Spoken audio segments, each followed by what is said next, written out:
Welcome to Tenor Tech, where I solve the problems you didn't even know you had. You start immediately by chilling your glass and gathering the base.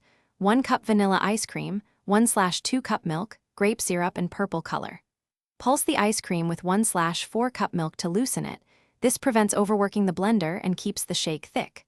Once the mix is slightly softened, add 1 tablespoon grape syrup and 2-3 drops purple food coloring. Blend briefly at low speed so air doesn't thin the texture. You want a creamy, spoonable starting point before finishing. Now you refine flavor and texture. Add the remaining 1/4 cup milk slowly while blending in 2-3 short bursts. This gives you control over thickness.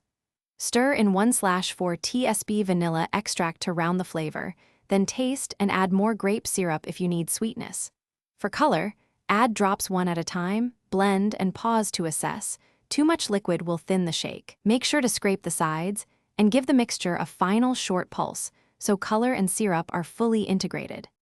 You finish by pouring the shake into the chilled glass and topping with whipped cream and a sprinkle of purple dust or sprinkles for effect.